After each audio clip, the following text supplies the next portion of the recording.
یہاں پہ ایک دوا کا ذکر کرنا ضروری سمجھا کیونکہ ہمارا ٹاپک تو دوا کا ہے، اس لیے دوا کا ذکر بھی نہایت ضروری ہے۔ تو یہاں پہ آپ کو جمال گھوٹا کی تصویر دکھائی گئی ہے۔ جمال گھوٹا ایک ایسی دوا ہے جو اپنے اندر ملین یا موصل اثرات رکھتی ہے، یعنی یہ ایسی دوا ہے جو اگر استعمال کر لی جائے، کسی بھی کیفیت کے انسان اگر وہ استعمال کر لیتا ہے، اگر وہ زیادہ مقدار میں استعمال کر لی جاتی ہے تو اس نے ہر صورت میں انسانی جسم کے ایکسکریٹری سسٹم کو بہت زیادہ متحرک کر کے تیز کر دینا ہے۔ اب بعض اوقات وہ ایکسکریٹری سسٹم اتنا تیز ہو جائے گا، اتنا متحرک ہو جائے گا کہ جسم کے تمام نمکیات، تمام پانی جسم سے خارج ہو جائے گا اور موت بھی واقع ہو سکتی ہے۔ یعنی جمال گھوٹا کی یہ ذاتی صفت کہ اس نے ہر صورت میں موصل اثرات جسم پر مرتب کرنے ہیں، یہ اس کی ذاتی خاصیت کہلائے گی، ذاتی صفت کہلائے گی، اس لیے یہ کیفیات اربع سے ہٹ کر بھی اپنے اس فعل کی وجہ سے جسم پر اثر انداز ہوگی۔ اسی طرح کی جو ادویات ہوتی ہیں جو اپنی خاصیت سے، اپنی ذاتی صفت سے جسم پر اثر انداز ہوتی ہیں، انہیں دوائیں ذوالخاصہ کہا جاتا ہے۔ اس کے علاوہ بھی بے شمار ایسی دوائیں ہیں جو دوائیں ذوالخاصہ کی صفت میں آتی ہیں۔ اس کا قطعاً مقصد نہیں ہے کہ ان میں گرمی، سردی، خشکی یا تری نہیں پائی جائے گی۔ کیفیات اربع میں سے بھی اس دوا میں کوئی نہ کوئی کیفیت پائی جائے گی اور اس دوا میں ایک اضافی صفت بھی پائی جائے گی جس اضافی صفت سے وہ جسم پر ہر صورت میں اثر انداز ہوگی اور اپنی اس ذاتی صفت سے جسم کو ضرور متاثر کرے گی۔ ایسی دوا کو دوائے ذوالخاصہ کہا جاتا ہے۔ میں امید کرتا ہوں آپ کو اس کی سمجھ آ گئی ہوگی۔ پھر بھی اگر آپ کو اس کی سمجھ نہ آ رہی ہو تو آپ نیچے کمنٹس میں لکھ سکتے ہیں، میں اس پر مزید مثالوں کے ساتھ آپ کو وضاحت کے ساتھ دوبارہ سے سکھانے کی کوشش کروں گا۔ اب خالص دوا اور خالص غذا کے بارے میں ہم نے سمجھنا ہے کہ خالص دوا اور خالص غذا کیا ہوتی ہے۔ نیچے سکرین پہ آپ ایک تصویر بھی دیکھ سکتے ہیں اور ریڈ کلر میں کچھ ٹیکسٹ بھی دیکھ سکتے ہیں۔ خالص دوا وہ چیز ہے جو جسم پر بالکیفیت اثر کرتی ہے لیکن جزو بدن نہیں بنتی اور اس میں غذائیت نام کی کوئی چیز نہیں ہوتی، یعنی وہ صرف اور صرف دوائی مقصد کے لیے استعمال کی جاتی ہے، مرض کے ازالہ کے لیے استعمال کی جاتی ہے۔ وہ اپنی ذاتی کیفیت سے جسم پر اثر انداز ہوتی ہے، جسم کی کیفیت پر ذاتی کیفیت سے اثر انداز ہوتی ہے، جسم میں سے مرض کا ازالہ کرتی ہے، مرض کو رفع کرتی ہے اور جسم کا جزو بدن بنے بغیر جسم سے خارج ہو جاتی ہے۔ خالص دوا میں غذائیت بالکل بھی نہیں پائی جاتی، ایسی دوا کو دوائے خالص کہا جاتا ہے یا افیکٹو ایجنٹ کہا جاتا ہے۔ اب خالص غذا کیا چیز ہے؟ خالص غذا کی اگر تعریف کی جائے تو خالص غذا تو وہی چیز ہوگی جس میں کوئی دوائی اثرات نہ پائے جائیں، وہ جسم کا حصہ بن جائے، جزو بدن بنے، جسم کو نشو و نما فراہم کرے، جسم کو غذائیت فراہم کرے، جسم کی بڑھوتری میں، نشو و نما میں بھرپور کردار ادا کرے، جسم کو انرجی فراہم کرے، جسم اس میں غذائیت پائی جائے، اس کا زیادہ تر حصہ جسم کا جزو بدن بن جائے اور کچھ فاسد مادوں کی صورت میں جسم سے خارج ہو جائے، ایسی چیز کو خالص غذا کہیں گے۔ لیکن اگر حقیقی معنوں میں اس کو سمجھنے کی کوشش کی جائے تو کوئی بھی چیز خالص غذا نہیں ہوگی، کچھ نہ کچھ حد تک اس میں دوائی اثرات بھی موجود ہوتے ہیں، کیونکہ اگر ہم اس چیز کا مشاہدہ کرنے کی کوشش کریں کہ اگر ایک ہی طرح کی غذا مسلسل استعمال کی جا رہی ہو تو اس غذا کی جو ذاتی کیفیت بھی ہوتی ہے، اس کے کیفیت سے جسم پر کوئی نہ کوئی منفی اثرات ضرور مرتب ہوتے ہیں۔ جس طرح سے مثال ہم لے لیتے ہیں، اگر کچھ افراد روزمرہ کی خوراک میں صرف گوشت کا استعمال کر رہے ہیں اور دالوں کا استعمال کر رہے ہیں، یعنی ان کی غذا میں صرف پروٹین کے اجزاء تو پائے جا رہے ہیں جبکہ منرلز، کاربوہائیڈریٹس اور چکنائی نہیں پائی جاتی ہے۔ اگر ان کی غذا میں وہ تینوں اجزاء نہیں پائے جا رہے، صرف پروٹین پائی جا رہی ہے، تو جسم میں باقی تینوں چیزوں کی کمی واقع ہو جائے گی، یعنی ہڈیاں کمزور ہو جائیں گی، اعصاب کمزور ہو جائیں گے، غدود کمزور ہو جائیں گے اور جسم میں پروٹین کی مقدار بہت بڑھ جانے کی وجہ سے جسم میں ایسے امراض پیدا ہو جائیں گے جن سے اس کو خشکی کے امراض بڑھ جائیں گے جسم میں، بواسیر کی مرض ہو سکتا ہے، قبض کی شکایت ہو سکتی ہے، جلدی امراض ہو سکتے ہیں، ضعف ہضم ہو سکتا ہے، اس کے علاوہ اور بھی بے شمار امراض ہیں جو اس فرد کو لاحق ہو سکتے ہیں۔ اسی کے برعکس اگر ایک شخص روزمرہ کی غذا میں صرف دودھ لے رہا ہے، سبزیاں لے رہا ہے، پروٹین نہیں استعمال کر رہا، منرلز نہیں استعمال کر رہا، چکنائی نہیں استعمال کر رہا، تو پھر بھی اس کے جسم میں رطوبات بہت زیادہ مقدار میں بڑھ جائیں گی اور اس کے جسم میں اس کی ہڈیاں کمزور ہو جائیں گی، اس کے پٹھے کمزور ہو جائیں گے، اس کے گلینڈز کمزور ہو جائیں گے۔ اسی طرح سے ایک بندہ، ایک فرد روزانہ صرف انڈا اور مرغی استعمال کیے جا رہا ہے، ان چیزوں کو زیادہ شوق سے استعمال کرتا ہے، وہ دودھ نہیں استعمال کرتا، وہ مکھن دہی وغیرہ نہیں استعمال کرتا، وہ گھی نہیں استعمال کرتا، وہ گوشت نہیں استعمال کرتا اور دالیں نہیں استعمال کر رہا، تو اس سے کیا ہوگا کہ مسلسل ایک ہی طرح کی غذا استعمال کرنے سے اس کے جسم میں پروٹین کی کمی واقع ہو جائے گی، کاربوہائیڈریٹس کی کمی واقع ہو جائے گی، اور اس کی جسم کی حرارت طبی حرارت سے بہت زیادہ بڑھ جائے گی، اور اس کے جسم میں گرمی کے امراض پیدا ہو جائیں گے۔ یعنی یہ خالص غذا کا ہم یہاں پہ بیان تو کر رہے ہیں، اس کو تعریف بھی بیان کر دی آپ کے سامنے، لیکن خالص غذا کی تعریف یہاں پہ ہم 100% اس کو درست نہیں مانیں گے، کیونکہ کوئی بھی غذا اگر ایک ہی طرح کی غذا مسلسل استعمال کی جائے تو وہ جسم پر کوئی نہ کوئی منفی اثرات مرتب کر دیتی ہے۔ جہاں تک خالص دوا کا تعلق ہے تو خالص دوا پر اس کی تعریف درست ثابت ہوتی ہے، کیونکہ خالص دوا جذب بدن نہیں بنتی، اپنی خاص کیفیت سے جسم پہ اثر انداز ہوتی ہے اور امراض کا ازالہ کرتی ہے۔ اسی طرح سے اب اگلا جو کنسیپٹ بہت بنیادی کنسیپٹ ہے، یہ سمجھنا اور جاننا ہمارے لیے نہایت ضروری ہے طب کے طالب علم ہونے کی حیثیت سے، یہ ہے دوائے غذائی کیا چیز ہے اور غذائے دوائی کیا چیز ہے۔ یعنی ڈائٹیٹک میڈیسن اینڈ میڈیسنل ڈائٹ کے بارے میں ہم نے پڑھنا ہے، سمجھنا ہے کہ یہ کیا چیز ہوتی ہے۔ نیچے آپ کو سکرین پہ کچھ ڈرائی فروٹس کی تصاویر نظر آ رہی ہوں گی اور ساتھ میں بلیو کلر کی یہ ٹیکسٹ نظر آ رہی ہوگی۔ یہاں پہ ہم آپ کو بتاتے ہیں کہ دوائے غذائی کیا چیز ہے یا میڈیسنل ڈائٹ کیا ہوتا ہے۔ دوائے غذائی ایسی چیزیں ہیں، ایسی اشیاء ہیں جن میں دوائی اثرات زیادہ پائے جاتے ہیں، لیکن ساتھ کچھ نہ کچھ غذائی اثرات بھی موجود ہوتے ہیں۔ یعنی دوائے غذائی وہ چیزیں ہیں جو بطور دوا استعمال کی جاتی ہیں، لیکن ان میں ساتھ غذائیت ہونے کی وجہ سے ان میں غذائی اجزاء بھی موجود ہوتے ہیں۔ جیسا کہ پچھلی سلائیڈ میں نے آپ کو بتایا کہ خالص دوا تو وہ چیز ہوتی ہے جس میں غذائی اجزاء بالکل بھی نہیں پائے جاتے۔ اب کچھ دوائیں ایسی ہیں جو دوائیں غذائی کہلاتی ہیں، یعنی ایسی دوائیں ہیں جو دوائی اثرات بھی رکھتی ہیں اور ساتھ ان میں کچھ نہ کچھ غذائیت بھی پائی جاتی ہے۔ تو اس سکرین میں آپ 7 تصاویر سے دیکھ سکتے ہیں، بادام آپ کو دکھایا گیا، انجیر اور منقع، اس کے علاوہ بھی بہت ساری چیزیں ہیں جو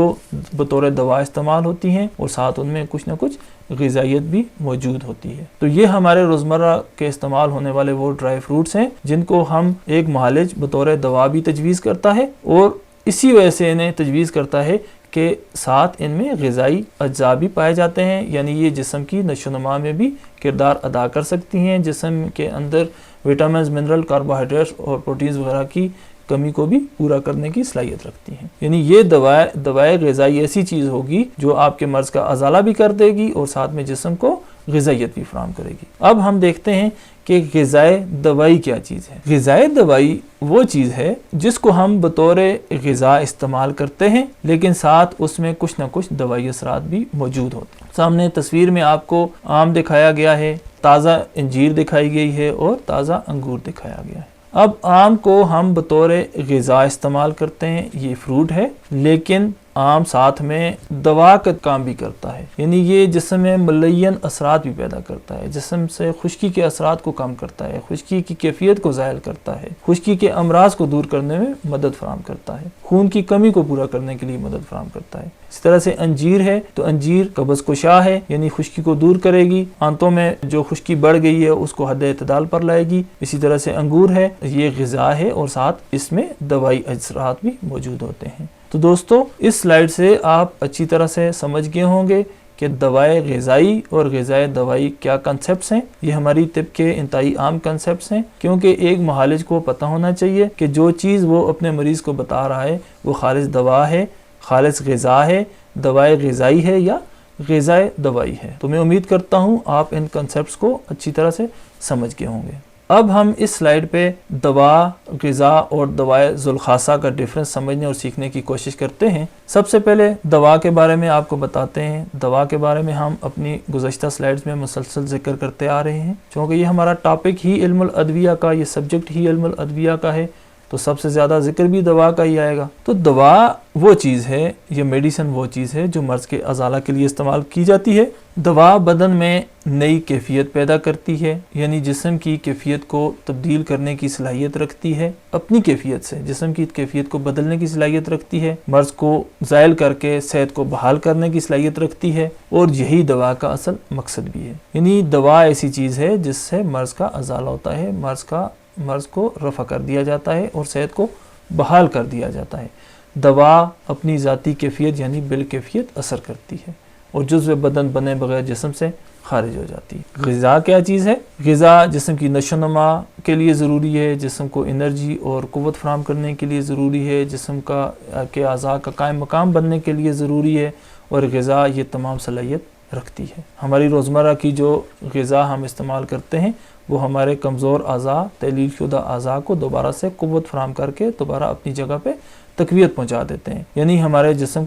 کی صحت کو بحال رکھنے میں انتہائی اہم کردار ادا کرتی ہے ہماری روزمرہ کی غذائیت سے بھرپور غذا۔ بعض اوقات غذاؤں کو بطور دوا بھی استعمال کر لیا جاتا ہے، چوزے کی یخنی ہو یا انڈے کی زردی وغیرہ ہو، یہ ایک معالج اپنی دانست اپنی سمجھ کے مطابق بطور علاج بھی ایک مریض کو تجویز کر دیتا ہے۔ یعنی سردیوں کے موسم میں نزلہ زکام کھانسی جب بہت زیادہ پھیل جاتا ہے تو کوئی مریض اگر ایک معالج کے پاس آتا ہے تو معالج دوا دینے کے ساتھ ساتھ ایسی غذا تجویز کرتا ہے جس میں ساتھ دوائی اثرات بھی موجود ہوں اور وہ دوا کے ساتھ معاون ثابت ہو اور مرض کا جلدی ازالہ ہو سکے۔ تو یہ دوا اور غذا کا یہاں پہ ہم اکٹھا ذکر بار بار اسی لیے کر رہے ہیں کہ معالج کو دواؤں کے بارے میں اور غذاؤں کے بارے میں اچھی طرح سے معلوم ہونا چاہیے، کیونکہ جب مریض کو آپ نے دوا دینی ہے تو ساتھ مناسب غذا بھی تجویز کرنا نہایت ضروری ہوتا ہے، کیونکہ مناسب غذا ہی جسم پہ اپنے اثرات سے، اپنی غذائیت سے جسم کی کیفیت کو بدلنے کی صلاحیت رکھتی ہے،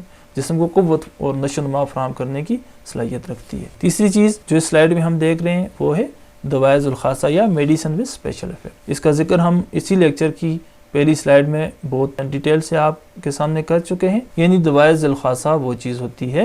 جو اپنے مخصوص صفت سے، مخصوص صلاحیت سے، مخصوص صورت نوعیہ سے جسم پر اثر انداز ہوتی ہے اور مخصوص اثرات رکھتی ہے۔ لیکن دوائے ذوالخاصہ پہلے بھی آپ کو یہ بتایا تھا، یہاں دوبارہ اس بات کو ریپیٹ کر دیتے ہیں کہ دوائے ذوالخاصہ اپنی ذاتی صفت یا صلاحیت کے باوجود کیفیات اربع سے خالی نہیں ہوتی ہے۔ یعنی وہ یا تو وہ گرم دوا ہوگی کیفیاتی طور پر، یا سرد دوا ہوگی، یا تر ہوگی، یا خشک ہوگی، اس کے ساتھ اس میں ایک اضافی صلاحیت، ایک اضافی صفت پائی جائے گی جس اضافی صفت سے وہ جسم پر ایک خاص طریقے سے اثر انداز ہوگی۔ اور اسی طرح سے بعض دواؤں میں یہ ان کی ذاتی صفت غالب ہوتی ہے اور بعض دواؤں میں کیفیت غالب ہوتی ہے، یعنی کیفیات اربع میں سے کوئی چیز غالب ہوگی تو اس کے اثرات زیادہ ہوں گے، اور ذاتی صفت کے اثرات اگر زیادہ ہوں، صلاحیت تیز ہو تو وہ اس صلاحیت سے اثر انداز ہوگی۔ جیسا کہ پچھلی سلائیڈ میں نے آپ کو جمال گوٹا کی مثال دی، تو جمال گوٹا دوائے ذوالخاصہ ہے، اس میں کیفیات اربع میں سے ایک کیفیت بھی موجود ہوتی ہے، یعنی گرم کیفیت کی تاثیر بھی اس میں پائی جاتی ہے،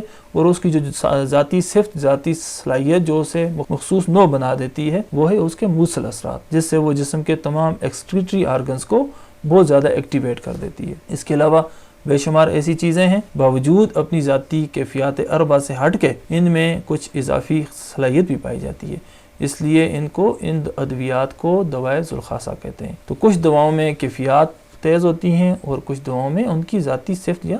صلاحیت تیز ہوتی ہے۔ تو دوستو آج کے لیکچر میں ہم نے دوائے ذوالخاصہ کے بارے میں سمجھنے اور سیکھنے کی کوشش کی، پھر خالص دوا اور خالص غذا کے بارے میں پڑھا، پھر دوائے غذائی اور غذائے دوائی کے بارے میں سمجھا، اور اس کے بعد ہم نے دوا، غذا اور دوائے ذوالخاصہ کے ڈیفرنس پر گفتگو کی۔ اب اگلے لیکچر میں آپ کے سامنے کچھ نئے ٹاپکس کے ساتھ حاضر ہوں گے۔ ہمارے اگلے لیکچر کے ٹاپکس ہوں گے دوا کا طریقہ تاثیر، یعنی دوا کس طرح سے جسم پر اپنی تاثیر پیدا کرتی ہے، کس طرح سے اثر انداز ہوتی ہے، ایفیکٹیونیس آف میڈیسن اسے کہیں گے۔ پھر ہم اپنے اگلے لیکچر میں تاثیر کے لحاظ سے دواؤں کی اقسام کے بارے میں پڑھیں گے، کیفیات کے لحاظ سے دواؤں کی اقسام کے بارے میں پڑھیں گے، یعنی جس طرح سے ہم نے کیفیات اربع کا ذکر کیا تو کیفیات کے لحاظ سے بھی دواؤں کی مختلف اقسام ہیں، یعنی دوا کا طریقہ تاثیر، یہ ہمارے اگلے لیکچر کا ٹاپک ہوگا۔ تاثیر کے لحاظ سے دوا کی اقسام یعنی types of medicine with reference to their effectiveness, اور پھر کیفیت کے لحاظ سے دوا کی اقسام یعنی types of medicine with reference to